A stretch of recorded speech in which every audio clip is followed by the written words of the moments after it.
La redacția televiziunii Flor TV au fost aduse poze care demonstrează că pietonii sunt nevoiți să ocolească zona trotuarelor din cauza bordurilor prea ridicate.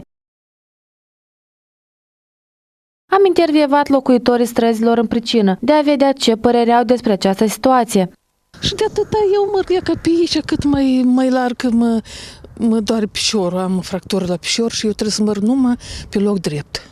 Și are sigur că e greu, dacă pietrele sunt înainte. Cărășoarele cred eu că le-ar fi greu. Să nu se duc încolo pământul ăsta și să nu se duc, înțelegi, încolo pământ ca să meargă pe înglod oameni, înțelegi, care pe trotuară. Și eu pus borduri și eu am pus de pildă acolo și alții au pus care astea. Vedeți că e o problemă. Pentru bătrâni, cel care a făcut bordurul mai înalt ar trebui să răspundă. Trecătorii trebuie să fie extrem de atenți când circulă prin această zonă. Strada devine un adevărat pericol pentru pietoni.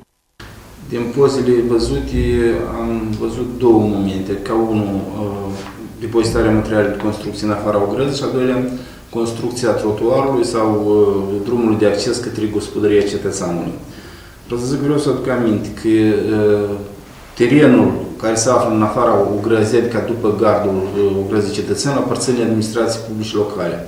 Și în cazul de față el nu poate fi folosit nici pentru depozitarea materialelor de construcție și nici de construcția unor, eu știu, obiecte sau mai știu ce acolo. În cazul de față, da, noi suntem câteodată bucuroși că se face unele reparații a trotuarului și așa mai departe, însă absolut toate construcțiile care se fac în oraș, indiferent de fapt că se face în Ograda Cetățeanului, după Ograda Cetățeanului, absolut toate se coordonează cu Primăria Orașului Florești, cu arhitectul de la Primăria Orașului Florești. Și în cazul de față, e bine că se face trotuar, dar el trebuie să fie făcut după normele arhitecturale, adică să nu fie cu bordura mai înaltă decât este nevoie. Și de ce eu suport că trebuie de făcut numai decât coordonarea cu primăria. Legislația Republicii Moldova prevede că în lipsa autorizației de construcție, cei care execută lucrări de construcție de trotuare, precum și păstrează materialele de construcție în afara teritoriului special amenajat, riscă amenzi usturătoare.